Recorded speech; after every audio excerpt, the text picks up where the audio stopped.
Hello, Josin is here. Yep, welcome back to Josin Translation YouTube channel. How are you, everyone? Are you doing great? I hope so.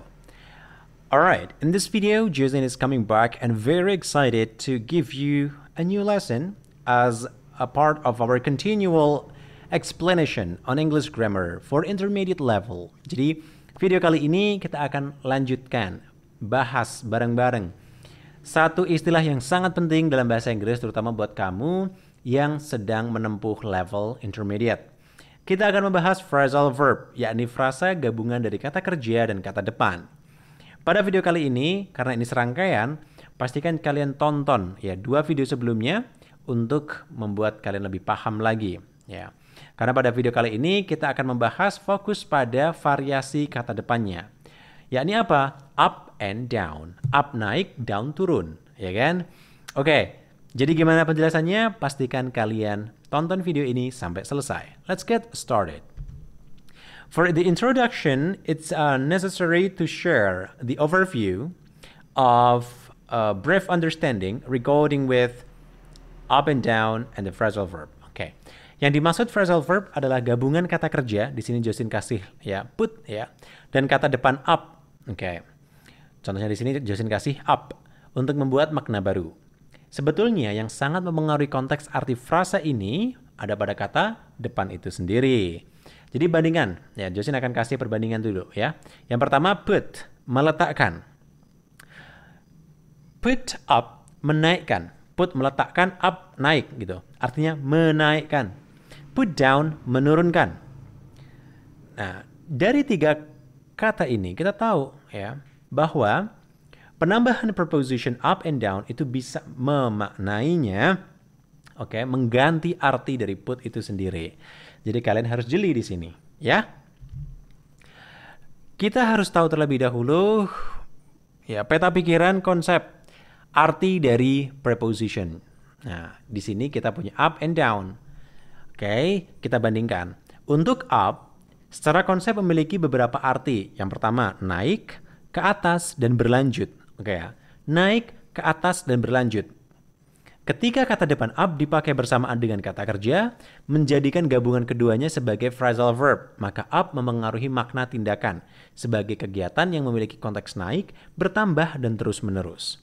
Contohnya begini, there was $1 on the floor, I picked it up. Jadi, ada uang $1 di atas lantai, aku mengambilnya. Artinya mengambil dari tempat rendah ke tempat yang tinggi, mulai dari lantai, terus kemudian kita ambil. Kemudian, she ate up the noodle, dia makan mie sampai habis. Nah, konteks ini memberikan makna bahwa up ini memiliki arti terus-menerus. Jadi memakan terus-menerus sampai habis. Kemudian, Alan stood up and walked out. Alan berdiri dan berjalan keluar. Jadi naik dari posisi duduk, kemudian berdiri. Ini sama seperti pick it up tadi. Oke. Kemudian, down. Kebalikan dengan up. Ya, kata depan down memiliki arti turun, berkurang, dan berhenti. Kata depan down bergabung dengan kata kerja dan membentuk phrasal verb, maka makna dari phrasal verb itu tidak jauh dari makna yang sudah disebutkan. Contohnya begini, can you put that bag down? Nah, bisakah kamu letakkan tas itu? Mulanya tas di bawah atau dijinjing, kemudian diletakkan dengan posisi lebih rendah dari sebelumnya. Kemudian, the car broke down and I had to phone for help. Mobilnya rusak dan aku harus menelepon guna minta bantuan. Jadi rusak atau berhenti berfungsi. Jadi broke itu kan pecah ya, atau hancur. Down seperti tadi Justin bilang berkurang atau berhenti gitu. Jadi berfungsi, berhenti fungsinya. Oke. Kemudian untuk penjelasan phrasal verbnya sekarang. Ya, verb dan up. Nah, seperti sudah dijelaskan sebelumnya, kata depan up memberikan konteks tambahan pada phrasal verb seputar keadaan. Jadi naik, ke atas, dan terus berlanjut. For instance, a man come up to me in the street and asked me for money. Seorang laki-laki mendekatiku di jalan dan meminta uang. Oke, keterangannya bagaimana nih Kak? Oke, kata kerja come bermakna datang. Sedang kata depan up memberikan tambahan konteks terus-menerus kalau di sini. Sehingga bisa kita simpulkan bahwa kedatangan itu terus-menerus mengarah ke sesuatu, gitu. Dalam hal ini ada arahan to me yang menunjukkan ke arahku. Jadi dari jauh dia terus mendekat, set gitu. Nah, terus mendekat. Kemudian I'm not ready to go yet. You go on and I'll catch up with you. Aku belum siap pergi. Kamu pergi dulu dan aku akan menyusulmu. Kita tahu kata kerja catch berarti menangkap. Oke, kata depan up memberikan konteks tambahan terus-menerus. Bila kita gabungkan, maka konteksnya kita bisa sebut ya terus-menerus berusaha menangkap objek itu. Ya, kalau menyusulkan mencoba, berusaha gitu untuk mencapai objek itu. Maka bisa kita simpulkan bahwa phrasal verb catch up berarti menyusul. Kemudian, let me tidy up my bed. Biarkan aku rapikan kasurku. Kata kerja tidy berarti merapikan. Kata depan up berfungsi di sini menambahkan konteks terus berlanjut. Nah, dengan ini bisa kita asumsikan bahwa phrasal verb tidy up berarti merapikan sampai rapi, gitu.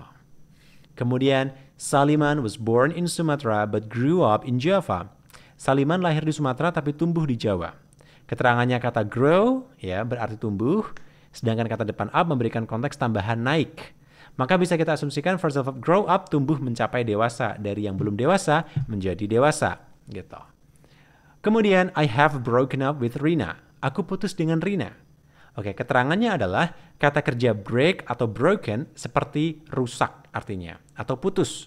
Kata depan up memberikan konteks naik sampai tahap tertentu. Bila kita gabungkan, maka phrasal verb break up berarti dari hubungan yang terjalin benar-benar rusak sampai putus benar-benar. Wah, jadi begitu. Jadi ada konteksnya di situ. Kemudian, seperti sudah dijelaskan sebelumnya, kata depan down memberikan arti turun, ke bawah, dan berhenti. Dengan ini bisa kita asumsikan ya bahwa setiap kata kerja yang bergabung dengan kata down dalam phrasal verb memiliki konteks di atas. Contohnya, we had better cut down the operational cost. Kita mending mengurangi biaya operasional. Keterangannya cut berarti memotong. Kata depan down berarti berkurang atau turun. Jadi kita bisa asumsikan bahwa gabungan cut down membentuk arti memotong ya untuk jadi lebih sedikit. Maka bisa katakan cut down sebagai mengurangi. Kemudian, you may write down your proposal. Kamu boleh menuliskan pengajuanmu.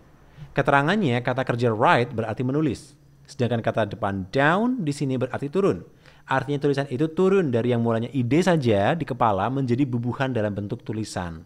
Secara visual bisa kita sebutkan kegiatan itu turun gitu. You're driving too fast. Slow down.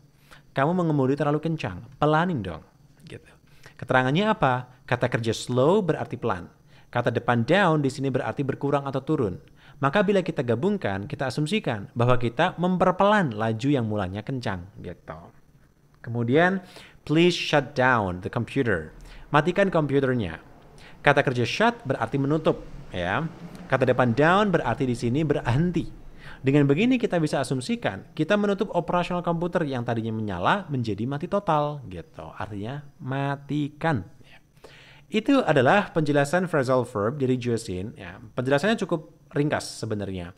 Yang paling penting adalah kalian memahami makna dari preposition itu sendiri. Oke. Dan kemudian Josin akan ketemu lagi dengan kalian ya di video yang lain, tentu saja berkenaan dengan series phrasal verb. Dan Josin mau kasih tahu bahwa phrasal verb ini adalah video terakhir mungkin dari serial English Grammar for Intermediate Level. Wow, jadi kalian sudah menonton video ini dari awal sampai akhir dan mungkin setelah kalian memahami semuanya tinggal masuk sekarang kalian ke level advance dan tentu saja kita nggak akan sabar untuk ketemu di sana. Mungkin itu saja yang bisa Josin jelasin dan kita akan ketemu lagi di video yang lain everyone. See ya international and sociable people. Bye then. Dadah.